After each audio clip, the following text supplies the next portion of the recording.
Mezhuveli Babuji crime thriller വിഷമുള്ളുകൾ. തണുത്ത കാറ്റ് ആഞ്ഞു വീശുന്നുണ്ടായിരുന്നു. അവയിൽ കോടമഞ്ഞ് ഒഴുകി വന്നു. അത് മിക്കവാറും മുന്നിലെ കാഴ്ചകൾ മറച്ചപ്പോൾ കുര്യാക്കോസ് ബൈക്കിൻ്റെ വേഗത കുറയ്ക്കുകയും മഞ്ഞ് മാറി കഴിയുമ്പോൾ വീണ്ടും മുന്നോട്ട് നീങ്ങുകയും ചെയ്തുകൊണ്ടിരുന്നു. അയാളുടെ അരയിലൂടെ കൈച്ചുറ്റി ആ ശരീരത്തോട് പരമാവധി ചേർന്നിരിക്കുകയാണ് മെറീന. അസ്ഥികൾ തുളഞ്ഞു കയറുന്ന തണുപ്പിൽ അതുമാത്രമായിരുന്നു അയാൾക്ക് ഏക ആശ്രയം. ഒന്നുകൂടെ മുറുക്കി പിടിച്ചിരുന്നോ മെറീന? കുര്യാക്കോസ് പറഞ്ഞു. വേല മനസ്സിലിരിക്കട്ടെ പൊന്നുമോനെ, കുറച്ചു നേരമായി എനിക്കെല്ലാം മനസ്സിലാകുന്നുണ്ട്, അവൾ പറഞ്ഞു. എങ്കിലും അയാളോട് ഇത്തിരി കൂടി ഒട്ടിയിരുന്നു. ഒരു കാര്യം ചെയ്യ്, അയാൾ ബൈക്ക് നിർത്തി. നീ ഇരുഭാഗത്തേക്ക് കാലുകളിട്ട് എന്നെ കെട്ടിപ്പിടിച്ചിരിക്കെ. സബ്ലർ കമ്മീസ് ധരിച്ചതിനാൽ അവൾക്ക് ബൈക്കിൽ ഇരുഭാഗത്തേക്കും കാലുകൾ വെച്ച് ഇരിക്കാൻ ബുദ്ധിമുട്ടുണ്ടായിരുന്നില്ല. പിന്നെ രണ്ട് കൈകൾ കൊണ്ടും അയാളുടെ അരയിൽ ചുറ്റിപ്പിടിച്ചു. കൊള്ളാം, ഇപ്പോഴാ ഇരിപ്പിൻ്റെ ഒരു സുഖമുണ്ടായത്. കാര്യം ഇതൊക്കെയാണെങ്കിലും മെറീനയ്ക്കും ആ ഇരിപ്പ് വല്ലാതെ അങ്ങ് പിടിച്ചു പോയിരുന്നു. കുര്യാക്കോസ് ബൈക്ക് വീണ്ടും മുന്നോട്ടെടുത്തു. വിജനമായ പാത, ഇരുഭാഗത്തും തേയിലത്തോട്ടങ്ങൾ, ചിലയിടങ്ങളിൽ വനം മാത്രം, കുത്തനെയുള്ള കയറ്റങ്ങളും ഇറക്കങ്ങളും വളവുകളും. ആ പ്രദേശത്തെങ്ങും ആൾതാമസമില്ല. കിലോമീറ്ററുകൾ പിന്നിടുമ്പോൾ എന്തെങ്കിലും ഒരു വാഹനം എതിരെ വന്നെങ്കിലായി. കുര്യാക്കോസ് മെറീന ദമ്പതികളുടെ വിവാഹം കഴിഞ്ഞിട്ട് ഒരാഴ്ചയായിട്ടുള്ളൂ. മെറീനയുടെ വീട് അകലെയുള്ള പട്ടണത്തിലാണ്. അവിടെ പോയിട്ട് വരികയായിരുന്നു ഇരുവരും. ഫസ്റ്റ് ഷോ സിനിമ കാണുവാൻ ഇടയ്ക്ക് അവർ കയറി. അതാണ് മടങ്ങാൻ വൈകിയത്. വർഷങ്ങൾക്ക് ശേഷം സൂപ്പർ സ്റ്റാറുകൾ ഇരുവരും ഒന്നിച്ച് അഭിനയിച്ച ചിത്രമായിരുന്നു അത്. അതുകൊണ്ട് തന്നെയാണത് കാണണമെന്ന് മെറീന നിർബന്ധം പിടിച്ചതും. മധുവിധുവിൻ്റെ മായിക ലഹരിയിലാണ് ഇരുവരും. ബൈക്കിലെ സഞ്ചാരമാണ് കുര്യാക്കോസിന് ഇഷ്ടം. അതിനാലാണ് ഇത്രയും അകലേക്കുള്ള യാത്രയായിട്ടും അവർ കാറിലോ ജീപ്പിലോ പോരാതിരുന്നത്. മലയോര ഗ്രാമങ്ങളിലെ രാജാവാണ് കുര്യാക്കോസിൻ്റെ പപ്പ, തേയില ഫാക്ടറികളുടെ രാജാവ്. ദിനംതോറും ലോകത്തിൻ്റെ നാനാഭാഗത്തേക്കും ലക്ഷക്കണക്കിന് ടൺ തേയില കയറ്റി അയക്കുന്ന കോടീശ്വരൻ. മെറീനയുടെ പപ്പയും അക്കാര്യത്തിൽ ഒട്ടും പിന്നിലല്ല. അബ്കാരികളുടെ തലതൊട്ടപ്പനാണ് അയാൾ. ഭരണചക്രത്തിരിക്കുന്ന മന്ത്രിമാർ മുതൽ അയാളുടെ ആജ്ഞാനുവർത്തികളാണ്. റോഡ് കുര്യാക്കോസിന് കാണാപ്പാടമാണ്. ഹെഡ്ലൈറ്റ് തെളിച്ചില്ലെങ്കിൽ കൂടി അയാൾ കൃത്യമായും തൻ്റെ എസ്റ്റേറ്റ് ബംഗ്ലാവിൽ എത്തിച്ചേരും, അതുറപ്പാണ്. കിലോമീറ്ററുകൾ പിന്നെയും പിന്തള്ളി. ബൈക്കിൻ്റെ എൻജിൻ ഇത്തിരി തണുപ്പിക്കാതെ ഇനിയുള്ള യാത്ര ശരിയല്ലെന്ന് തോന്നിയ കുര്യാക്കോസ് റോഡിന് വീതി ഏറെയുള്ള ഒരു ഭാഗത്ത് അത് നിർത്തി. ഇടതുഭാഗത്ത് പരന്നു കിടക്കുന്ന ഒരു പാറയുണ്ട്. ഒരു ചെറിയ ടെന്നീസ് കോർട്ടിനോളം വീതി ഉണ്ടായിരുന്നു അതിന്. റോഡിന് മറുഭാഗം കണക്കില്ലാത്തത്ര താഴ്ചയുള്ള ഗർത്തവും. തൊട്ടപ്പുറത്തെവിടെയോ ഒരു വലിയ ജലപാതത്തിൻ്റെ ഇരമ്പൽ കേൾക്കാം. നിഗൂഢതകളുടെ കേന്ദ്രമാണ് ആ ഭാഗമെന്ന് ആൾക്കാരുടെ വിശ്വാസം. ഒന്നാമത്, പകൽ പോലെ അവിടെ നിറഞ്ഞു നിൽക്കുന്ന മഞ്ഞ്. ഒരുപക്ഷെ സമുദ്രനിരപ്പിൽ നിന്നും ഒരുപാട് ഉയരമുള്ള ഭാഗമായിരുന്നാലായിരിക്കണം അങ്ങനെ സംഭവിച്ചിരിക്കുന്നത്. രാത്രികാലങ്ങളിൽ ആ പ്രദേശത്ത് കൂടി ചിലപ്പോൾ വിമാനങ്ങൾ ചുറ്റിക്കറങ്ങാറുണ്ടെന്നാണ് ചിലർ പറയുന്നത്. ഇരമ്പൽ ഇത്തിരി പോലും പുറത്ത് കേൾക്കാത്ത തരത്തിലുള്ള വിമാനം. അതേക്കുറിച്ച് പോലീസും പലതവണ അന്വേഷിച്ചിട്ടുണ്ട്. എന്നാൽ ആർക്കും യാതൊരു വിവരവും കിട്ടിയിട്ടില്ല. ഗ്രാമീണരുടെ വെറും സങ്കല്പമാണിതെന്ന് പോലീസ് കരുതുന്നു. മാത്രമല്ല, ഒരു പ്രത്യേകതരം വിഷമുൾ ചെടികൾ നിറഞ്ഞതാണ് ആ ഭാഗത്തെ വനം. പൊട്ടാസ്യം സയനൈഡ് പോലെ ഘോര വിഷമുള്ള മുള്ളുകൾ. വനത്തിൽ മറ്റൊരു പ്രദേശത്തും അത്തരം മുള്ളുകൾ കാണാനില്ല എന്നതാണ് ഏറെ പ്രത്യേകത. അറിയാതെയെങ്കിലും ആ മുള്ളിൽ ശരീരത്ത് ഒന്ന് ഉരഞ്ഞു പോയാൽ മരണം സുനിശ്ചിതം. ശാസ്ത്രജ്ഞന്മാർ ആ മുള്ളിൻ്റെ സാമ്പിളുകൾ 2 വർഷങ്ങളായി നിരന്തര പരീക്ഷണങ്ങൾക്ക് വിധേയമാക്കിക്കൊണ്ടിരിക്കുകയാണ്. പക്ഷേ എന്തുതരം വിഷമാണ് അതിൽ അടങ്ങിയിരിക്കുന്നതെന്ന് കണ്ടെത്താനായിട്ടില്ല എന്നതാണ് ഏറെ രസകരം. ഈ ശാസ്ത്രത്തിൻ്റെ ഏതോ പുതിയ കണ്ടുപിടുത്തമാണ് എന്നുവരെ ഒരു സീനിയർ സയൻറ്റിസ്റ്റ് പറഞ്ഞത് അയാൾ മറ്റുള്ളവരുടെ മുന്നിൽ പരിഹാസത്തിന് പാത്രമാകുവാൻ പോലും കാരണമായി തീർന്നു. ആ ശാസ്ത്രജ്ഞൻ പറഞ്ഞത് ലോകത്ത് ഒരിടത്തും ഇത്തരം മുൾച്ചെടികൾ ഇല്ലെന്നാണ്. സങ്കരയിനം നെല്ലുകളും മറ്റും സൃഷ്ടിക്കുന്നത് പോലെ ഏതോ രാക്ഷസീയമായ തലച്ചോറിൻ്റെ കണ്ടുപിടുത്തമായിരിക്കണം ഈ വിഷച്ചെടികൾ എന്നാണ്. പക്ഷേ ആധുനിക സമൂഹം ഈ വാദഗതിയെ അപ്പാടെ പുച്ഛിച്ചു തള്ളി. കാര്യം എന്തുമാകട്ടെ, യാത്രക്കാർക്ക് അപശകുനം പിടിച്ച ഒരു സ്ഥലമാണിതെന്നാണ് പൊതുവെയുള്ള ധാരണ. അതുകൊണ്ട് ആരും പകൽ പോലും അവിടെ വിശ്രമിക്കാറില്ല. എന്നാൽ ഇതിനേക്കാളൊക്കെ രസകരമായ വസ്തുത കുര്യാക്കോസും സുഹൃത്തുക്കളും പല രാത്രികളിലും ഈ പാറപ്പുറത്ത് വന്നിരുന്ന് മദ്യപിക്കുമായിരുന്നു എന്നാണ്. ഒരു വാഹനം അവിടെ റോഡിൽ മറിഞ്ഞു കിടന്നാൽ പോലും ആരും അവിടെ സഹായിക്കാനിറങ്ങില്ല. ഇതൊക്കെ ഓർത്തുകൊണ്ട് തന്നെയാണ് കുര്യാക്കോസ് അവിടെ ബൈക്ക് നിർത്തിയത്. എന്നാൽ മെറീനയ്ക്ക് പത്രങ്ങളിലൂടെ കൊള്ളൊക്കെ സൃഷ്ടിച്ച സ്ഥലമാണിതെന്ന് അറിഞ്ഞുകൂടായിരുന്നു. എന്താ ഇവിടെ? അവൾ തിരക്കി. എൻജിൻ വല്ലാതെ ചൂടായിരിക്കുന്നു. അരമണിക്കൂർ കഴിഞ്ഞ് ഇനി യാത്ര തുടരാം. ഇരുവരും ഇറങ്ങി. കുര്യാക്കോസ് ബൈക്ക് സ്റ്റാൻഡിൽ വെച്ചു. പിന്നെ കൈക്കാലുകൾ കുടഞ്ഞു. വിരലുകൾ ഒടിച്ച് ഞൊട്ട വിട്ടു. വാ, നമുക്ക് പാറപ്പുറത്തിരിക്കാം. അവളുടെ അരയിൽ കൈ ചുറ്റി അവൻ മുന്നോട്ട് നടന്നു. ശ്വസിക്കുമ്പോൾ വായുവല്ല മഞ്ഞാണ് മൂക്കിനുള്ളിലേക്ക് കയറുന്നതെന്ന് തോന്നുമായിരുന്നു. ശ്വാസകോശത്തിലൂടെ മഞ്ഞിൻ കണങ്ങൾ കടന്നു പോകുന്നത് അറിയാമായിരുന്നു. തൊട്ടടുത്ത് നിന്നാണ് വെള്ളച്ചാട്ടത്തിൻ്റെ മുഴക്കം കേൾക്കുന്നതെന്ന് തോന്നി. അവർ പാറപ്പുറത്തിരുന്നു. പാറയും തണുത്തു മരവിച്ചിരിക്കുന്നു. ഐസ് പാളിക്ക് മുകളിൽ ഇരിക്കുന്ന അനുഭവമായിരുന്നു അവൾക്ക്. മങ്ങിയ നാട്ടുവെളിച്ചമുണ്ടായിരുന്നു. ചുറ്റുപാടും നിൽക്കുന്ന ഇലകൊഴിഞ്ഞ വൃക്ഷങ്ങൾ പ്രേതങ്ങളെപ്പോലെ തോന്നിച്ചു. ഓ, എന്തൊരു തണുപ്പ്! ഇവിടെ 1 മണിക്കൂർ ഇങ്ങനെ ഇരുന്നാൽ നമ്മൾ തന്നെ ഐസായി പോകും. തണുപ്പ് മാറ്റുവാൻ ഇവിടെ ഒരു മാർഗമേ ഉള്ളൂ. അതെന്താ? ഇത് തന്നെ. പറഞ്ഞതും അയാൾ അവളുടെ മുഖം പിടിച്ചെടുപ്പിച്ച് ആ ചുണ്ടിൽ അമർത്തി ചുംബിച്ചു. എന്തായി കാണിക്കുന്നേ? റോഡരികിലാണ് നമ്മൾ. അതിനെന്താ? ഈ പാറപ്പുറത്തിരിക്കുന്ന നമ്മളെ റോഡിലൂടെ പോകുന്നവർക്ക് കാണാൻ പോലും ആവില്ല. മാത്രമല്ല രാത്രി അധികം പേർ ഈ വഴി വരാനുമില്ല. ഇനി വന്നാൽ തന്നെ നമ്മുടെ ബൈക്ക് കണ്ടാലും അവർ ഇവിടെ ഇറങ്ങത്തുമില്ല. അതെന്താ? അതങ്ങനെയാ എന്ന് പറഞ്ഞുകൊണ്ട് അയാൾ അവളെ ചുറ്റി വരഞ്ഞു. ഞാൻ പൊടിഞ്ഞു പോകും. പൊടിയട്ടെ. അദമ്യമായ സുഖലഹരിയിൽ പരിസരം പോലും വിസ്മരിച്ചു കഴിഞ്ഞിരുന്നു ഇരുവരും. ശക്തിയേറിയ ഒരു കാറ്റ് വീശിയതും കോടമഞ്ഞ് പഞ്ഞിക്കെട്ട് പോലെ പറന്നു വന്നു തങ്ങളെ മൂടിയതും അവർ അറിഞ്ഞില്ല. തൊട്ടരികിലെ കുറ്റിക്കാടുകൾ ഒന്നുലഞ്ഞു. വിഷച്ചെടികൾ പോലും വിറച്ചു. ഇരുൾ കട്ടപ്പിടിച്ചതുപോലെയുള്ള ഒരു ഭയാനക രൂപം പാറപ്പുറത്തേക്ക് കയറി വന്നു. മനുഷ്യരൂപം പോലെ തോന്നിക്കുമെങ്കിലും അതിനൊരു ആനയുടെ 4/1 വലിപ്പമുണ്ടായിരുന്നു. അതിൻ്റെ കാൽക്കീഴിൽ പാറ ഞെരിഞ്ഞമർന്നു.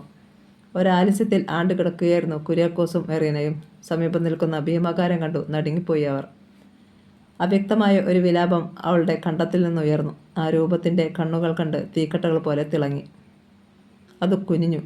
തൻ്റെ നീണ്ട ബാഹുക്കളാൽ കുര്യാക്കോസിനെ ഉയർത്തിയെടുത്തു. മെറീനയുടെ വിലാപം തൊണ്ടയിൽ കുരുങ്ങി. അടുത്ത നിമിഷം ഒരു പൂവ് ഇറുത്തെറിയുന്ന ലാഘവത്തോടെ ആ രൂപം കുര്യാക്കോസിനെ വലിച്ചെറിഞ്ഞു. അയാളുടെ നിലവിളി ഗർത്തത്തിലൂടെ താണു പോയി. മെറീന ഒരാവേശത്തിൽ കുതിച്ചെണീറ്റു. അഴിഞ്ഞുകിടക്കുന്ന അവളുടെ വസ്ത്രങ്ങൾ ഊർന്നു വീണത് അവൾ അറിഞ്ഞില്ല. കുര്യാക്കോസിനെ ആ രൂപം വലിച്ചെറിഞ്ഞ ഭാഗത്തേക്ക് അവൾ കുതിക്കാൻ ഭാവിക്കവേ ഒരു ലോക്ക് വീണതുപോലെ ആ രൂപത്തിൻ്റെ കൈകൾ അവളുടെ മേൽ വീണു. ആന പനയോല എടുക്കുന്നതും മാതിരി അത് അവളെ ഉയർത്തി തോളിലിട്ടു. മെറീന പിടഞ്ഞലറി. പക്ഷേ ആ കൈയിൽ നിന്നവൾക്ക് അനങ്ങാൻ കഴിഞ്ഞില്ല. ഭയങ്കര രൂപം മുന്നോട്ട് നീങ്ങി. ഒറ്റച്ചവിട്ടിന് ബൈക്ക് മറിച്ചു. പിന്നെ അത് കൊക്കയിലേക്ക് ചവിട്ടിത്തള്ളി. താഴെ എവിടെയോ പാറക്കെട്ടിൽ തട്ടി അത് ചിതറുന്ന ശബ്ദം ജലപാതത്തിനിടയിൽ അവ്യക്തമായി കേട്ടു. മെറീനയുടെ സ്വബോധം നഷ്ടമാകുകയായിരുന്നു. യാതൊന്നും സംഭവിക്കാത്തതുപോലെ ആ ഭയങ്കര രൂപം അവളുമായി വിഷച്ചെടികൾക്കിടയിലൂടെ നടന്നുപോയി. പിന്നീട് മഞ്ഞിനുള്ളിൽ എവിടെയോ മറഞ്ഞു. ദിവസങ്ങൾ പിന്നിട്ടു. പത്രങ്ങളുടെ കൊയ്ത്തുകാലമായിരുന്നു അത്. അവർ തങ്ങളുടെ ഭാവനയ്ക്കനുസരിച്ച് കഥകൾ മെനഞ്ഞു. ഏതായാലും പോലീസിന് യാതൊരു തുമ്പും ഉണ്ടാക്കാൻ കഴിഞ്ഞില്ല. കുര്യാക്കോസും മെറീനയും സന്ധ്യയ്ക്ക് മുമ്പ് തന്നെ വീട്ടിൽ നിന്നും പുറപ്പെട്ടുവെന്ന് അവരുടെ അപ്പൻ അലക്സാണ്ടർ ഫോൺ ചെയ്തതനുസരിച്ച് എസ്റ്റേറ്റ് ബംഗ്ലാവിൽ മാത്യൂസ് തോമസും ഭാര്യ ക്ലാരയും മകനെയും മരുമകളെയും നേരം പുലരുവോളം കാത്തിരുന്നു. അതുവരെയും കാണാഞ്ഞപ്പോൾ വീണ്ടും അലക്സാണ്ടറുമായി ഫോണിൽ ബന്ധപ്പെട്ടു. അവിടെയും തിരിച്ചെത്തിയിട്ടില്ല എന്നറിഞ്ഞതോടെ ഇരുകൂട്ടരും അന്വേഷണമായി. അഥവാ എവിടെയെങ്കിലും പോകുകയാണെങ്കിൽ കുര്യാക്കോസ് ഫോൺ ചെയ്യേണ്ടതാണ്. അതുണ്ടാകഞ്ഞപ്പോൾ എന്തോ പന്തിക്കേടുണ്ടെന്ന് ഇരുവർക്കും തോന്നി. അന്വേഷണത്തിൽ പോലീസും പങ്കുചേർന്നു. ഉച്ചയ്ക്ക് ശേഷമാണ് പാറപ്പുറത്തു നിന്നും കുറേ വസ്ത്രങ്ങൾ കണ്ടെടുക്കപ്പെട്ടത്. അത് മെറീനയുടേതാണെന്ന് അവളുടെ അപ്പൻ തിരിച്ചറിഞ്ഞതോടെ അന്വേഷണത്തിന് വേഗതയേറി. വിഷമുള്ളുകൾ നിറഞ്ഞ കാട്ടിലെ അന്വേഷണം വളരെ പ്രയാസം നിറഞ്ഞതായിരുന്നു. എങ്കിലും കൊക്കയിൽ കിടക്കുന്ന ബൈക്കും ഏതോ മൃഗങ്ങൾ കടിച്ചു തിന്നതിൻ്റെ ബാക്കിയായ ഒരു മൃതദേഹവും സന്ധ്യയ്ക്ക് മുമ്പ് അവർ കണ്ടെത്തി. കുര്യാക്കോസിൻ്റേതാണ് മൃതശരീരമെന്നും വ്യക്തമായി. അപ്പോഴും മെറീനയെക്കുറിച്ചുള്ള ദുരൂഹതകൾ ബാക്കി നിൽക്കുന്നു. ഇവിടെ ഒരു ആക്സിഡൻറ്റ് ഉണ്ടായി വണ്ടിയും അതിൽ ഉണ്ടായിരുന്നവരും കൊക്കയിലേക്ക് മറിഞ്ഞതാണെങ്കിൽ മെറീനയുടെ മൃതദേഹം എവിടെയാണ്? മാത്രമല്ല അവളുടെ അടിവസ്ത്രങ്ങൾ വരെ പാറപ്പുറത്തു നിന്നും കണ്ടെത്തിയിട്ടുണ്ട്. കണക്കുകൾ എത്തി നിൽക്കുന്നത് ഒരിടത്താണ്. ഇവിടെ വെച്ച് കുര്യാക്കോസിനെയും മെറീനയെയും ആരോ തടഞ്ഞു നിർത്തി. ബൈക്കും കുര്യാക്കോസും കൊക്കയിൽ പതിച്ചു. അല്ലെങ്കിൽ അവർ അങ്ങനെ ചെയ്തു. അനന്തരം മെറീനയെ പാറപ്പുറത്ത് കൊണ്ടുവന്ന് ലൈംഗികമായി പീഡിപ്പിച്ചു. ഇത്തരം സംഭവങ്ങൾ ദിനംപ്രതി ഭാരതത്തിൽ പല ഭാഗങ്ങളിലും നടക്കുന്നുണ്ട്. ഒന്നുകിൽ ഭർത്താവിനെ കൊന്നിട്ട് ഭാര്യയെ കൊണ്ടുപോകുക, അല്ലെങ്കിൽ ഭർത്താവിനെ കത്തിമുനയിൽ നിർത്തിയിട്ട് ഭാര്യയെ ലൈംഗികമായി പീഡിപ്പിക്കുക. പക്ഷേ അതിനുശേഷം ഇവിടെ എന്തുണ്ടായി? അതാണ് അവർക്കും അജ്ഞാതം. അതിസുന്ദരിയായിരുന്നു മെറീന. ഒറ്റനോട്ടത്തിൽ ആർക്കും കൊതി തോന്നിപ്പിക്കുന്ന അംഗലാവണ്യമായിരുന്നു അവൾക്ക്. ആ നിലയ്ക്ക് അത്ര വേഗം അവളെ കൊന്നു കളയേണ്ടെന്ന് തീരുമാനിച്ച് ശത്രുക്കൾ എവിടേക്കെങ്കിലും കൊണ്ടുപോയതാണോ? അത്തരം സംഭവങ്ങളും ഇവിടെ സുപരിചിതമാണല്ലോ. പെൺകുട്ടികളെ തടവിൽ പാർപ്പിച്ചുകൊണ്ട് പീഡിപ്പിക്കുക, അല്ലെങ്കിൽ ബോംബെയിലോ ഡൽഹിയിലോ ചുവന്ന തെരുവുകളിൽ കൊണ്ടുപോയി വിൽക്കുക. ഈ നിലയിലൊക്കെ തന്നെയാണ് പത്രക്കാരും വാർത്തകൾ പ്രചരിപ്പിച്ചത്. പോലീസ് നായയെ അന്വേഷണത്തിന് കൊണ്ടുവന്നെങ്കിലും അതുകൊണ്ട് പ്രയോജനമൊന്നും ഉണ്ടായില്ല. മെറീനയുടെ വസ്ത്രങ്ങൾ മണം പിടിച്ചിട്ട് മുൾച്ചെടികൾക്കിടയിലേക്ക് കുതിച്ച പട്ടി മുള്ളുകളുടെ വിഷത്താൽ നിമിഷങ്ങൾക്കുള്ളിൽ തന്നെ ചത്തുവീണു. അലക്സാണ്ടർക്ക് മന്ത്രിതലങ്ങളിൽ നല്ല പിടിപാടുണ്ടായിരുന്നതിനാൽ കേസന്വേഷണം ക്രൈംബ്രാഞ്ചിന് വിട്ടു. ഒരാഴ്ചയോളം അവരും അന്വേഷിച്ചു. പക്ഷേ യാതൊരു തുമ്പും ഉണ്ടായില്ല. 1998 ആഗസ്റ്റ് 15 ശനി. ഭാരതം സ്വാതന്ത്ര്യലഹരിയിൽ അമർന്നിരുന്ന അർദ്ധരാത്രിയിൽ ഉന്നതങ്ങളിൽ നടുക്കം സൃഷ്ടിക്കുന്ന ഒരു വാർത്ത പരന്നു. ഇന്ത്യയുടെ സുസജ്ജമായ റഡാറുകളുടെ കണ്ണുകൾ വെട്ടിച്ചുകൊണ്ട് രാജസ്ഥാൻ്റെ പടിഞ്ഞാറൻ അതിർത്തിയിലൂടെ ഒരു കൊച്ചു വിമാനം ഭാരതത്തിൻ്റെ വ്യോമാതിർത്തിയിൽ കടന്നിരിക്കുന്നു. വളരെ വൈകിയാണ് ഭാരതത്തിൻ്റെ റഡാറുകൾക്ക് ഈ വിവരം കിട്ടുന്നത്. എന്നാൽ പിന്നീട് ആ വിമാനം എവിടെ മറഞ്ഞു? അതേക്കുറിച്ച് ആർക്കും ഒരു ഉത്തരം കിട്ടിയില്ല. BSSും റോയും തങ്ങളുടെ അത്യന്താധുനിക കഴിവുകളൊക്കെ ഉപയോഗിച്ച് തിരച്ചിൽ നടത്തി. ഒരാഴ്ച കഴിഞ്ഞിട്ടും യാതൊരു വിവരവുമില്ല.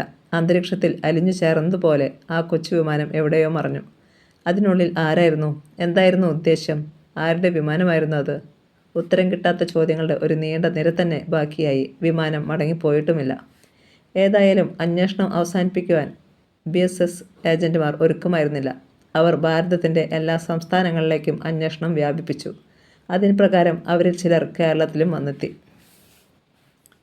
തിരുവനന്തപുരം വിമാനത്താവളം. സമയം 10:30 AM. കസ്റ്റംസ് ക്ലിയറൻസ് കഴിഞ്ഞ് ഒരു ദീർഘകായനായ പുരുഷനും മെലിഞ്ഞ് ഉയരമുള്ള ചെമ്പൻ മുടിക്കാരിയും പുറത്തു വന്നു. പുരുഷൻ സഫാരി സൂട്ട് അണിഞ്ഞിരുന്നു. അയാൾക്ക് 35 വയസ്സോളം പ്രായം വരും. പറ്റെ വെട്ടിയ മുടിയും ക്ലീൻ ഷേവ് ചെയ്ത മുഖവും ഒരു ചെറിയ റൗണ്ട് ഗ്ലാസ് കണ്ണുകളെ മറച്ചിരുന്നു. കയ്യിൽ ബ്രീഫ് കേസ് മാത്രം. സ്ത്രീക്ക് 30ഓളം വയസ്സ് തോന്നിക്കും. ഇറുകി ജീൻസും ബനിയനുമാണ് വേഷം. അതുകൊണ്ട് അവളുടെ ശരീരഘടന അതുപോലെ തന്നെ പ്രകടമായിരുന്നു. നല്ല കനത്തിൽ മഷിയിട്ടിരുന്ന അവളുടെ കണ്ണുകൾക്ക് വജ്രത്തിൻ്റെ തിളക്കമായിരുന്നു. കഴുത്തിൽ ഒരു ചെറിയ ചെയിൻ, കയ്യിൽ വാച്ച്, ആഭരണങ്ങൾ അത്രമാത്രം. അവിടെയുണ്ടായിരുന്ന ഏവരുടെയും ശ്രദ്ധ അവളിലായിരുന്നു. എയർപോർട്ടിന് പുറത്ത് അവർ ഇരുവരെയും കാത്ത് ചിലരുണ്ടായിരുന്നു. ആഷ് നിറമുള്ള മാരുതി 1000 കാറിനരികിൽ അവർ എത്തി. കാത്തു നിന്നിരുന്നവർ കാറിൻ്റെ ഡോർ തുറന്നു കൊടുത്തു. അവർ കയറി. ഒപ്പം അവിടെയുണ്ടായിരുന്നവരും. കാർ നീങ്ങി. കുറച്ചകലെ ടാറ്റ സുമോയിലിരുന്ന 2 പേർ ആർക്കോ വയർലെസ് മെസ്സേജ് നൽകി. മാരുതി 1000 ശംഖുമുഖത്തെത്തിയപ്പോഴേക്കും എവിടെ നിന്നോ ഒരു ജിപ്സി പിന്നാലെ കൂടി. കാറിൻ്റെ ഡ്രൈവർ സെക്കൻഡുകൾക്കുള്ളിൽ തന്നെ കാര്യം മനസ്സിലാക്കിയിട്ട് അതിൽ തന്നെയുള്ള വയർലെസ് ഓൺ ചെയ്തു. ഉടൻ വേളി റോഡിൽ നിന്നും ആഷ് നിറമുള്ള 3 മാരുതി 1000 കാറുകൾ കൂടി കടന്നു വന്നു. ആദ്യത്തെ കാറിൻ്റെ നമ്പർ തന്നെയായിരുന്നു അവയ്ക്കെല്ലാം. പിന്തുടർന്നു വന്നവർ ഇത്രയും പ്രതീക്ഷിച്ചില്ല. അവർ അമ്പരന്ന് പോയി. വിചിത്രമായ ഒരു കാഴ്ചയാണ് അവർ പിന്നീട് കണ്ടത്. ഓരോ കാറും പരസ്പരം ഓവർടേക്ക് ചെയ്യുന്നു. ഇപ്പോൾ എയർപോർട്ടിൽ നിന്നും പുറപ്പെട്ട കാർ ഏതെന്ന് അവർക്ക് സംശയമായി. കറുത്ത ഗ്ലാസുകളായതിനാൽ കാറുകൾക്കുള്ളിൽ ഇരിക്കുന്നവരെയും കാണാനായില്ല. എയർപോർട്ടിൻ്റെ മതിൽ അവസാനിക്കുന്നിടത്ത് റോഡ് 2ആയി പിരിഞ്ഞു. 2 കാർ വീതം ഓരോ റോഡിലേക്കും പോയി. ജിപ്സിയിലുള്ളവർ പരുങ്ങി. എവിടേക്ക് പോകണം? അവസാനം അവർ വലത്തേക്ക് നീങ്ങി. എന്നാൽ എതിരെ വന്ന ഒരു പോലീസ് ജീപ്പ് ജിപ്സിക്ക് മുന്നിൽ വെട്ടിത്തിരിഞ്ഞ് കുറുകെ നിന്നു.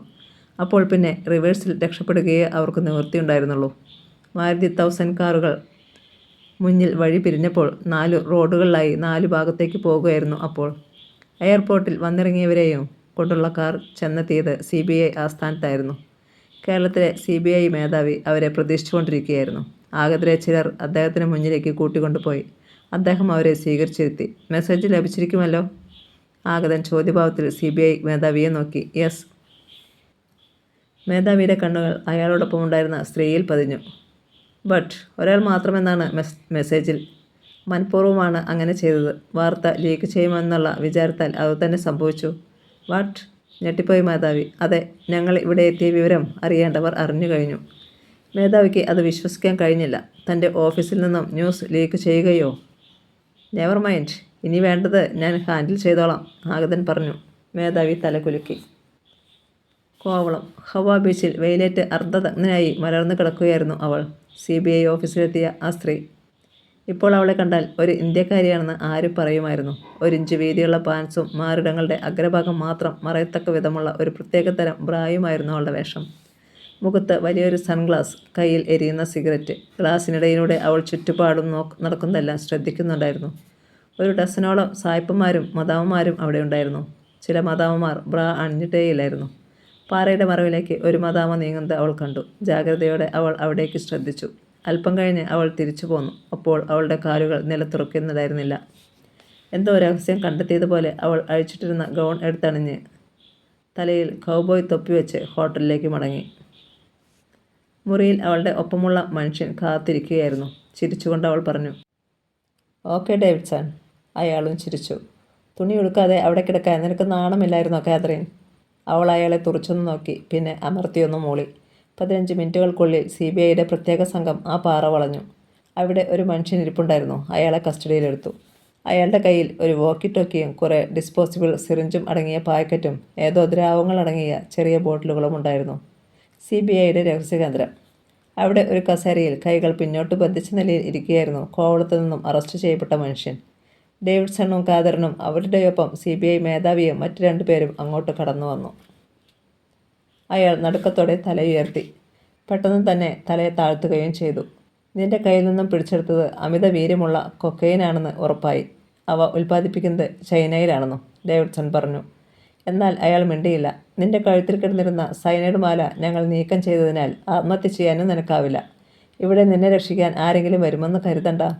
അതുകൊണ്ട് പറഞ്ഞു വരുന്നത് ഇതാണ്, മനസ്സിൽ അടക്കി വച്ചിരിക്കുന്ന രഹസ്യങ്ങളെല്ലാം തുറന്നു പറയുക. നിന്നെ രക്ഷിക്കാനും ശിക്ഷിക്കാനും ഞങ്ങൾ മാത്രമേ ഉള്ളൂ. അയാൾ പല്ലുകൾ കടിച്ചമർത്തി കണ്ണുകൾ ഇറുക്കിയടച്ചിരുന്നു, ഒന്നും പറയില്ലെന്ന ഭാവത്തിൽ. ഡേവിഡ്സൺ മുന്നോട്ട് നീങ്ങി. പറയൂ, നിന്റെ പേരെന്താണ്? നിഷേധഭാവത്തിൽ അയാൾ തലയാട്ടി. നിന്നെ വേദനിപ്പിക്കണമെന്ന് ഞങ്ങൾക്ക് ഒട്ടും ആഗ്രഹമില്ല. Tell me your good name please. അപ്പോഴും അയാൾ മിണ്ടിയില്ല. ഡേവിഡ്സൺ കാതറിനെ നോക്കി. അവളൊരു ബാഗ് തുറന്നു. അതിനുള്ളിൽ ആ മനുഷ്യനിൽ നിന്നും കണ്ടെടുത്ത മയക്കുമരുന്നായിരുന്നു. ഡേവിഡ്സൺ ഒരു സിറിഞ്ചും എടുത്തു. നീ മറ്റുള്ളവർക്ക് നിൽക്കുന്ന ഈ ലഹരി മുഴുവൻ ഞാൻ നിന്റെ ശരീരത്തിൽ കുത്തി നിറയ്ക്കാൻ പോവുകയാണ്. അപ്പോൾ നീ പറയും, പറഞ്ഞു പോകും, എനിക്കറിയാം. ഏതാനും നിമിഷങ്ങളോളം CBI മേധാവിക്കോ ഡൽഹിയിൽ നിന്നെത്തിയ ഡേവിഡ്സൺ, കാതറിൻ എന്നിവർക്കോ ശബ്ദിക്കാൻ കഴിഞ്ഞില്ല. കാരണം ആ മനുഷ്യൻ്റെ നാവ് മുറിച്ചു മാറ്റിയിരുന്നു. അറസ്റ്റ് ചെയ്തു കൊണ്ടുവന്ന് ബന്ധനത്തിൽ ഇരുത്തിയിരുന്ന മനുഷ്യൻ അപ്പോഴും വായ തുറന്നു പിടിച്ചുകൊണ്ട് തന്നെയിരുന്നു. ശത്രുക്കളുടെ കളി വളരെ വിദഗ്ധമായിട്ടുള്ളതാണെന്ന് അവർക്ക് വ്യക്തമായി. അടക്കിടാവായി, അസഹ്യതയോടെ ഡേവിഡ്സൺ പറഞ്ഞു. അയാൾ അനുസരിച്ചു. പൊടുന്നനെ കാതറിൻ ഒരു ചെറിയ മേശ വലിച്ചു കൊണ്ടുവന്ന് അയാളുടെ മുന്നിലിട്ടു. ഒരു പേനയും കടലാസും മുന്നിൽ വെച്ചു കൊടുത്തു. ഡേവിഡ്സൺ അയാളുടെ വലത് കൈയിലെ കെട്ടഴിച്ചു. ഞങ്ങളുടെ ചോദ്യത്തിനുള്ള ഉത്തരം നീ പേപ്പറിൽ എഴുതി കാണിച്ചാൽ മതി. അയാൾ ദയനീയമായി ഇരുവരെയും നോക്കി. അവർ നിന്റെ നാവ് മാത്രമേ അരിഞ്ഞെടുത്തുള്ളൂ. പക്ഷേ നിന്റെ ശരീരത്തിലെ ഓരോ ഇഞ്ച് സ്ഥലത്തും ഞാൻ കത്തിമുന കൊണ്ട് മുറിച്ചിട്ട് മുളകുപൊടി വിതറും. ഡേവിഡ്സന്റെ ശബ്ദത്തിൽ ദയയുടെ യാതൊരു കണിക പോലും ഉണ്ടായിരുന്നില്ല. പൊടുന്നനെയാണത് സംഭവിച്ചത്. ആ മനുഷ്യൻ ഇടത് കൈയിലുണ്ടായിരുന്ന തൻ്റെ വാച്ചിൻ്റെ കീയിൽ വിരലമർത്തി. ഒരു സെക്കൻഡ് കൊണ്ടാണത് സംഭവിച്ചത്. ആ മനുഷ്യൻ വല്ലാതെ ഒന്ന് പിടഞ്ഞു. തല ഒടിഞ്ഞതുപോലെ ഒരു വശത്തേക്ക് മറിഞ്ഞു കഴിഞ്ഞു. CBI മേധാവി ഞെട്ടലോടെ ഡേവിഡ്സണിനെ നോക്കി. ഈയൊരു തെറ്റ് നമുക്ക് പറ്റിയത് അബദ്ധമായി. അതൊരു സാധാരണ വാച്ചാണെന്നാണ് ഞാൻ കരുതിയത്. ഇയാൾ കീയിൽ വിരലമർത്തിയപ്പോൾ ലേസർ രശ്മിയോ സൈനൈഡ് നീഡിലുകളോ കൈത്തണ്ടയിൽ തുളഞ്ഞ് ഇറങ്ങിയതാണ് അയാൾ മരിച്ചത്. CBI മേധാവി ഒരു ചുരുട്ടിന് തീ കൊളുത്തി. ഇനി ശത്രുക്കൾ ജാഗ്രത പുലർത്തും, ഡേവിഡ്സൺ പിറുപിറുത്തു. അരമണിക്കൂറിന് ശേഷം CBI മേധാവിയുടെ ക്യാബിനിൽ ഡേവിഡ്സണും കാതറിനും ഇരിക്കുകയായിരുന്നു. കടുത്ത ചിന്തയിലായിരുന്നു മൂവരും. മയക്കുമരുന്ന് മാഫിയയും ചാരന്മാരും ഒന്നിച്ച് പ്രവർത്തിക്കുന്നത് ഇതാദ്യമായിട്ടാണ്, മേധാവി പറഞ്ഞു. അത് പുതിയ തന്ത്രം. മയക്കുമരുന്നുകാർ ചാരന്മാരാണെന്ന് ആരും സംശയിക്കില്ലല്ലോ. മാത്രമല്ല ശത്രുരാജ്യത്തെ പൗരന്മാരെ മുഴുവൻ മയക്കുമരുന്നിന് അടിമകളാക്കുക എന്നത് കൂടിയാവും അവരുടെ പുതിയ രീതി. മേധാവി തലകുലുക്കി. മാത്രമല്ല, കാതറിൻ തുടർന്നു, മയക്കുമരുന്ന് നൽകിയിട്ട് പലരിൽ നിന്നും വളരെ പ്രധാനപ്പെട്ട രഹസ്യങ്ങൾ ചോർത്തിയെടുക്കാനും ഇക്കൂട്ടർക്ക് കഴിഞ്ഞേക്കും. ഏതായാലും ഒന്നുറപ്പായി, ഈ തലസ്ഥാനത്ത് കനത്തൊരു ചാരവലയമുണ്ട്. പക്ഷേ ഇനി അവർ കുറെ കൂടി ശ്രദ്ധാലുക്കളായിരിക്കും. ഇതിലൊക്കെ രസകരമായ വസ്തുത എന്ന് പറയുന്നത് കേരള പോലീസിന് ഇതിനെക്കുറിച്ച് കാര്യമായി യാതൊരു അറിവും കിട്ടിയിട്ടില്ല എന്നുള്ളതാണ്. ഡേവിഡ്സൺ ഒരു സിഗരറ്റിന് ചുണ്ടിൽ തിരുകി. അടുത്ത പദ്ധതി എന്താണ്? മേശപ്പുറത്തിരുന്ന കമ്പ്യൂട്ടർ പ്രവർത്തിപ്പിക്കുന്നതിനിടയിൽ മേധാവി തിരക്കി. ഇവിടെ നിന്ന് തന്നെ തുടങ്ങാം എന്ന് വിചാരിക്കുന്നു. പറ്റിയ ഒരു ഇരയെ കിട്ടുന്നതുവരെ കാത്തിരിക്കുക തന്നെ. ഞങ്ങളുടെ ഊഹം ശരിയാണെങ്കിൽ രാജസ്ഥാനിലൂടെ ഇവിടേക്ക് അതിക്രമിച്ച് കടന്ന വിമാനം പാകിസ്ഥാൻ്റെ അറിവോടും സമ്മതത്തോടും കൂടി ചൈനക്കാർ അയച്ചതാണ്. കൂടുതൽ വിശദാംശങ്ങൾ ലഭ്യമല്ലെങ്കിലും പൊക്രാനിൽ ഭാരതം നടത്തിയ അണുപരീക്ഷണത്തിൻ്റെ പശ്ചാത്തലത്തിലാണ് ഇതെന്ന് വ്യക്തം. ഒന്നുകിൽ ഇവിടെ ഒരു സമാന്തര ഗവൺമെൻറ് രൂപം പ്രാപിക്കുന്നുണ്ട്, അല്ലെങ്കിൽ വാട്ട് യു മീൻ? അയാളെ തുടരാൻ അനുവദിക്കാതെ മേധാവി തിരക്കി. സർ, ഒരു സുപ്രഭാതത്തിൽ ഭാരതത്തിൻ്റെ ഭരണചക്രം ഒരു പറ്റം ക്രിമിനലുകളുടെ കൈപ്പിടിയിൽ ഒതുങ്ങുമോ എന്ന് റോ പോലും സംശയിക്കുന്നു. ഇവിടെ പാകിസ്ഥാൻ്റെയോ ചൈനയുടെയോ പതാക ഉയർന്നേക്കുമെന്നും സംശയത്തെ ബലപ്പെടുത്തുന്ന പല ഘടകങ്ങളും ഇരു രാജ്യങ്ങളിലും പ്രകടമാകുന്നുമുണ്ട്. വൻമതിൽ കിഴിച്ച് ചൈനയിൽ നിന്നും മോർട്ടാറുകളും റോക്കറ്റ് ബോംബുകളും പാഞ്ഞു വന്നേക്കാം. അധിനിവേശ കാശ്മീർ കൃത്രിമമായി ഉണ്ടാകുന്ന മഞ്ഞുനദിയിൽ പാകിസ്ഥാനിലേക്ക് ഒഴുകിപ്പോകാം. ഭരണചക്രം തിരിക്കുന്നവരുടെ മുന്നിൽ ഒരൊറ്റ ലക്ഷ്യം മാത്രമേയുള്ളൂ: 5 വർഷം തികച്ചു ഭരിക്കുക, കിട്ടാവുന്നത്രയും സമ്പാദിക്കുക. ഒറ്റക്കെട്ടായി നിന്ന് രാജ്യത്തിനു വേണ്ടി പോരാടണമെന്ന് ആർക്കും ആഗ്രഹമില്ല. പല കാര്യങ്ങളിലും നമ്മൾ മുന്നറിയിപ്പ് കൊടുത്തിട്ട് പോലും ഒരു ഉത്തരവിടാൻ ഭരണാധികാരികൾ മടിക്കുന്നു. കാരണം കൂടെയുള്ള ഏതെങ്കിലും കക്ഷികളിൽപ്പെട്ടവരെ ഇത് രോഷാകുലരാക്കിയാൽ മന്ത്രിസഭ താഴെ. ഡേവിഡ്സന്റെ രോഷാകുലമായ വാക്കുകൾ കേട്ട് തലയാട്ടിക്കൊണ്ട് നിശബ്ദനായി ഇരിക്കുകയായിരുന്നു മേധാവി. അല്പം കഴിഞ്ഞ് അദ്ദേഹം ചോദിച്ചു: താങ്കൾ നേരത്തെ അല്ലെങ്കിൽ എന്ന് പറഞ്ഞ് നിർത്തിയല്ലോ, അതെന്താണ്? നമ്മുടെ റഡാറുകളെ കബളിപ്പിച്ച് ഇന്ത്യയിൽ കടന്നുവരുന്ന വിമാനത്തെ ഒരുപക്ഷെ കേരളത്തിൽ നിന്നും കണ്ടെത്താൻ കഴിഞ്ഞേക്കും. വിദേശ ശക്തികളുടെ സഹായത്തോടെ കേരളത്തിൽ ഒരു അത്യന്താധുനിക ലബോറട്ടറിയോ ബോംബ് നിർമ്മാണശാലയോ ഉണ്ടാവാനുള്ള സാധ്യത 90% അധികമാണ്. ഇവിടെയാകുമ്പോൾ പെട്ടെന്ന് ആരുടെയും ശ്രദ്ധയിൽപ്പെടുകയില്ല. മാത്രമല്ല, ഇവിടുത്തെ ജനനേതാക്കളും ഉന്നതരായ ചില പോലീസ് ഉദ്യോഗസ്ഥന്മാരും ഇവരുടെയൊക്കെ സഹായികളായി കണ്ടെന്നും വന്നേക്കാം. ശത്രുക്കൾക്ക് ഇവിടെ അങ്ങനെയൊരു പ്രവർത്തന കേന്ദ്രം ഉണ്ടാക്കേണ്ട ആവശ്യമെന്താണ്? അവരുടെ രാജ്യങ്ങളിലാകുമ്പോൾ ആരെയും ഭയപ്പെടാതെ നിർമ്മാണം നടത്താമല്ലോ. അത് മറ്റൊരു തന്ത്രം. ഒരുപക്ഷെ ബോംബ് നിർമ്മാണം പൂർത്തിയാകുമ്പോൾ തങ്ങളുടെ രാജ്യത്തിന് ഇരുന്നു കൊണ്ട് തന്നെ അവർക്ക് അത് പ്രവർത്തിപ്പിക്കാനാകും. അതോടെ അതുണ്ടാക്കിയ ശാസ്ത്രകാരന്മാരും പിടഞ്ഞു തരും. ഭാരതം ഒരു പിടി ചാരമാവും. ആർക്കും യാതൊരു സംശയവും തോന്നുകയുമില്ല. തെളിവുകൾ കിട്ടുകയുമില്ല. ഭാരതം രഹസ്യമായി ബോംബ് നിർമ്മിക്കുകയായിരുന്നെന്നും അബദ്ധവശാൽ നിർമ്മാണത്തിനിടയിൽ പൊട്ടിയതാണെന്നും മറ്റുള്ളവർ കരുതിക്കൊള്ളും. എരിഞ്ഞു തീർന്ന ചുരുട്ട് മേധാവി ആഷയിൽ കുത്തിത്തിരുകി. തൽക്കാലം ഞങ്ങൾ യാത്രയാകുകയാണ്. ഡേവിഡ്സൺ എണീറ്റു. ഒപ്പം ഖാദറിനും. Okay, good night. Good night sir, ഇരുവരും പ്രതിവചിച്ചു. മാരുതി ജിപ്സി തിരുവല്ലം കടന്ന് കോവളത്തേക്ക് കുതിക്കുകയായിരുന്നു. സ്റ്റിയറിംഗ് വീലിന് പിന്നിൽ ഡേവിഡ്സൺ ആയിരുന്നു. കാറ്റേറ്റ് ഖാദറിൻ്റെ മുടിയിഴകൾ ഇളകിപ്പറന്നു. റോഡ് തീർത്തും വിജനമാണ്. സഞ്ചാരത്തിനിടയിൽ ആരും ഒന്നും പറഞ്ഞില്ല. ഇരുവരും അവരുടേതായ ലോകത്തായിരുന്നു. യാദൃശ്ചികമായാണ് ഡേവിഡ്സന്റെ കണ്ണുകൾ റിയർവ്യൂ മിററിൽ പതിഞ്ഞത്. അതിൽ കത്തിയെരിയുന്ന 2 ഹെഡ്ലൈറ്റുകളുടെ വെളിച്ചം കുതിച്ചു പടരുന്നത് അയാൾ കണ്ടു. ആ നെറ്റിയിൽ ചുളിവുകൾ വീണു. ഖാദറിൻ, അവർ പിന്നാലെയുണ്ടെന്ന് തോന്നുന്നു. അവളും തിരിഞ്ഞു നോക്കി. ശരിയാണ്, ആ വാഹനത്തിൻ്റെ വരവിൽ എന്തോ ഒരു അസാധാരണത്വം. സംശയം ബാക്കി വേണ്ട. കയറ്റം കയറി കഴിഞ്ഞതും ഡേവിഡ്സൺ ജിപ്സി ഇടത്തേക്ക് വെട്ടിച്ചു. ഇൻഡിക്കേറ്റർ ഓൺ ചെയ്ത് ഓവർടേക്ക് ചെയ്യാനുള്ള സിഗ്നൽ നൽകി. എന്നാൽ അവരുടെ സംശയത്തെ തീർത്തും ഇല്ലാതെയാക്കിക്കൊണ്ട് ആ വാഹനം പാഞ്ഞുപോയി. അതൊരു ടാറ്റ സുമോ ആയിരുന്നു. കോവളത്ത് ഹോട്ടലിന് മുന്നിൽ ജിപ്സി നിർത്തുമ്പോൾ 2 വാഹനങ്ങൾക്കപ്പുറത്ത് ആ സുമോ കിടക്കുന്നത് ഡേവിഡ്സൺ കണ്ടു. അവർ റൂമിന് മുന്നിലെത്തി.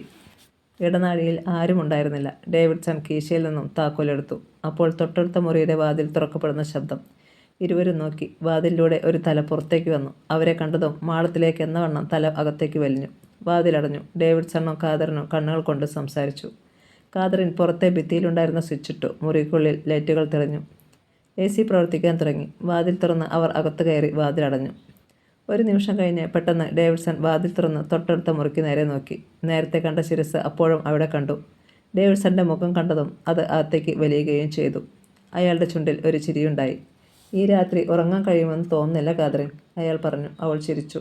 ആര് പറഞ്ഞു ഉറങ്ങാൻ പറ്റില്ലെന്ന്? അതിനല്ലേ ഞങ്ങളിവിടെ കാത്തിരുന്നത്? പിന്നിൽ പൊടുന്നതിന് അപരിചിത ശബ്ദം കേട്ട് ഇരുവരും നടുങ്ങിത്തിരിഞ്ഞു. അലമാരിയുടെ മറവിൽ നിന്നും സ്റ്റൺഗൺ ഏന്തിയ 2 പേർ പുറത്തേക്ക് വന്നു. നിങ്ങളെ 2 പേരെയും ഉറക്കിയതിന് ശേഷമേ ഞങ്ങൾ പോകൂ. അവർ സ്തബ്ധരായി. വാതിൽ കള്ളത്താക്കോൽ ഉപയോഗിച്ച് തുറന്നല്ല ഇവർ ഇതിനുള്ളിൽ കയറിയതെന്ന് ഡേവിഡ്സണിന് തോന്നി. പിന്നെ കേരളത്തിൽ ആവശ്യത്തിലധികം പോലീസ് ഉദ്യോഗസ്ഥന്മാർ ഉള്ളപ്പോൾ നിങ്ങളെ ഡൽഹിയിൽ നിന്നും ഇവിടേക്ക് കെട്ടിയെടുക്കേണ്ട ആവശ്യമുണ്ടോ? ചോദിച്ചുകൊണ്ട് ഒരുവൻ മുന്നോട്ട് നീങ്ങി. യാതൊന്നും മറുപടി പറയാതെ അവരുടെ ചലനങ്ങളിൽ മാത്രം ശ്രദ്ധ പതിപ്പിച്ചുകൊണ്ട് നിൽക്കുകയായിരുന്നു ഡേവിഡ്സൺ. നിങ്ങൾ മിടുക്കരാണെന്ന് ഞങ്ങൾക്കറിയാം. പക്ഷേ ഞങ്ങളുടെ മുന്നിൽ ഫൗൾ പ്ലേക്ക് മുതിർന്നാൽ ജീവൻ മാത്രമല്ല ശവശരീരം പോലും ബാക്കി കാണില്ല. അപരനും മുന്നോട്ടെടുത്തു. ഖാദറിൻ ഈ നേരം കൊണ്ട് ഇരുവരെയും പഠിക്കുകയായിരുന്നു. 30ഓടടുത്ത പ്രായവും അതിന് തക്ക ഉയരവും വണ്ണവുമുള്ള അവരുടെ കണ്ണുകളുടെ ചലനമില്ലായ്മ അവർ ടെററിസ്റ്റുകളാണെന്ന് വ്യക്തമാക്കുന്നുണ്ടായിരുന്നു. ഇവരിൽ നിന്നും ദയയുടെ ഒരു കണിക പോലും പ്രതീക്ഷിക്കേണ്ട. ഇരയെ എന്തു ചെയ്യണമെന്ന് ഇക്കൂട്ടർ നേരത്തെ തീരുമാനിച്ചുറപ്പിച്ചിട്ടുണ്ടാവും. അതിൽ നിന്ന് അണുവിട പോലും ഇവർ വ്യതിചരിക്കില്ല. എങ്ങനെ ഇവരെ നേരിടണമെന്നാണ് ഡേവിഡ് ചിന്തിച്ചത്. ഉള്ളിലുള്ള ഭയം പുറത്തു കാണിക്കാതെ അയാൾ തിരക്കി. എന്താണ് സുഹൃത്തുക്കളെ നിങ്ങളുടെ പ്രശ്നം? ഏതെങ്കിലും തരത്തിൽ ഞങ്ങൾ നിങ്ങളെ സഹായിക്കണമെന്നുണ്ടോ? ഉണ്ട്, അവരിലൊരുത്തൻ പല്ലിളിച്ചു. ഒരു പ്രേതം ചിരിക്കുന്നത് പോലെയാണ് അവർക്ക് തോന്നിയത്. നിങ്ങളൊന്ന് ചത്തു തരണം. നിങ്ങളെ കൊല്ലുകയാണ് ഞങ്ങളുടെ പ്രശ്നം. ഡേവിഡ്സൺ എന്നിട്ടും ചിരിക്കുകയാണ് ചെയ്തത്. ഞങ്ങളെ കൊന്നുകഴിഞ്ഞാൽ നിങ്ങളുടെ പ്രശ്നം തീരുമോ? തീർച്ചയായും. അപ്പോൾ പിന്നെ വാതിൽക്കൽ നിൽക്കുന്ന അവരുടെ പ്രശ്നം ആര് കൈകാര്യം ചെയ്യും? അയാൾ അവർക്ക് പിന്നിലേക്ക് കൈ ചൂണ്ടി. ഇരുവരും പെട്ടെന്ന് തിരിഞ്ഞു നോക്കി. ആ ക്ഷണം ഡേവിഡ്സണും കാതറിനും കുതിച്ചു ചാടി. ഉൽക്കകൾ വന്നിരിച്ചതുപോലെ ശത്രുക്കൾ വേച്ചുപോയി. അവരുടെ കനത്ത താടനമേറ്റ് ശത്രുക്കളുടെ കയ്യിൽ നിന്നും തോക്കുകൾ വഴുതി. 4-5 നിമിഷങ്ങൾക്കുള്ളിൽ ശത്രുക്കൾ ബന്ധനത്തിലുമായി. കേരളത്തിൽ ആവശ്യത്തിലധികം പോലീസുകാർ ഉള്ളപ്പോഴും ഞങ്ങളെ തന്നെ ഇങ്ങോട്ട് കെട്ടിയെടുത്തു കൊണ്ടുവന്നത് എന്തിനാണെന്ന് ഇപ്പോൾ നിങ്ങൾക്ക് മനസ്സിലായല്ലോ. ഡേവിഡ്സൺ ഒരു സിഗരറ്റ് ചുണ്ടുകൾക്കിടയിൽ തിരുകി. ലൈറ്ററിൻ്റെ നാളത്തിൽ തീ കൊളുത്തി. ഇരുവരും തലകുനിച്ചിരുന്നു. ഇങ്ങനെയൊരു പരാജയം അവർ സ്വപ്നത്തിൽ പോലും ചിന്തിച്ചിരുന്നതല്ല. കാതറിൻ മുന്നോട്ട് ചെന്നു. ശത്രുക്കളിൽ നിന്നും രഹസ്യങ്ങൾ ചോർത്തിയെടുക്കുന്നതിൽ ഞങ്ങൾ വളരെ വിദഗ്ധരാണെന്നാണ് ഡിപ്പാർട്ട്മെൻറ്റുകളിൽ ഉള്ളവരുടെ അഭിപ്രായം. മാത്രമല്ല ആ നേരത്തെ ഞങ്ങൾ ഒരുപാട് ക്രൂരത കാട്ടുമെന്നും. അവർ അത് കേട്ടതായി പോലും ഭാവിച്ചില്ല. മര്യാദയുടെ മാർഗത്തിലൂടെ ഇക്കൂട്ടർ നേരെ വരില്ലെന്ന് അവർക്കറിയാം. കൂടുതൽ സമയം കൊടുത്തു കഴിഞ്ഞാൽ അവർക്ക് ആത്മവീര്യം വർദ്ധിക്കുമെന്നും രഹസ്യങ്ങൾ ചികഞ്ഞെടുക്കാൻ അത് കാലതാമസം ഉണ്ടാക്കുമെന്നും അവർ കരുതി. അതുകൊണ്ട് തന്നെ കാതറിൻ്റെ നീക്കം വളരെ പെട്ടെന്നായിരുന്നു. അവർ ഒരു നെയിൽ പ്ലക്കർ എടുത്തതും ഒരുവൻ്റെ ഇടതു കൈയിലെ തള്ളവിരലിൻ്റെ നഖം വലിച്ചു പിഴുതെടുത്തതും ഒന്നിച്ചായിരുന്നു. ആ അയാളുടെ അലർച്ച ആ മുറിക്കുള്ളിൽ പ്രതിധ്വനിച്ചു. എയർ കണ്ടീഷൻ ചെയ്ത റൂമായിരുന്നതിനാൽ ശബ്ദം പുറത്തേക്ക് പോകുമായിരുന്നില്ല. എന്നിട്ടും അത് സംഭവിച്ചു. പുറത്തുനിന്നുള്ള വെടിയുണ്ടകളേറ്റ് വാതിൽപ്പാളി തുളഞ്ഞു. കാതറിൻ, ഡേവിഡ്സൺ അവളെ ഒരു വശത്തേക്ക് തള്ളിയിട്ടു. അയാളും തെന്നിമാറി. വാതിൽ പൊളിഞ്ഞ ഭാഗത്തുകൂടി ഒരു തോക്കിൻ കുഴൽ അകത്തേക്ക് വന്നു. തുടർന്ന് തുരുതുരെ വെടിയുണ്ടകൾ ചീറി വന്നു. ബന്ധനത്തിൽ ഇരുന്നവരുടെ കാതു തുളയ്ക്കുന്ന നിലവിളികൾക്കിടയിൽ ആ ശരീരങ്ങൾ അരിപ്പകൾ പോലെ കിഴിഞ്ഞു. ചോര ചീറ്റിപ്പടർന്നു. മാംസകഷ്ണങ്ങൾ മുറിക്കുള്ളിൽ ചിതറി വീണു. അവർ 2 ചോരക്കട്ടകളായി. എന്നിട്ടും പുറത്തുനിന്നുള്ള തോക്കിൻ്റെ പരാക്രമം അവസാനിച്ചില്ല. മുറി മുഴുവൻ വെടിയുണ്ടകൾ പാഞ്ഞു നടന്നു. എയർ കണ്ടീഷനിങ് യന്ത്രം ചിതറിപ്പോയി. അതിൽ വയറുകൾ കൂട്ടിമുട്ടി അഗ്നിസ്ഫുലിംഗങ്ങൾ ഉണ്ടായി. ഡൺലപ്പ് മെത്തയുടെ സ്പോഞ്ച് പോലും പൊട്ടിയടർന്നു. ശ്വാസം അടക്കിപ്പിടിച്ച് കഴിവതും ഭിത്തിയോട് ചേർന്ന് കിടക്കുകയായിരുന്ന ഡേവിഡ്സൺ റിവോൾവർ വലിച്ചെടുത്ത് കത്തി നിൽക്കുന്ന ബൾബുകൾ തകർത്തു കളഞ്ഞു. മുറി മുഴുവൻ ഇരുളിലായി. ചോരയുടെ ഗന്ധം മാത്രം ബാക്കി. പുറത്തു നിന്നുള്ള വെടിയൊച്ച നിലച്ചു. കഥ തുടരും.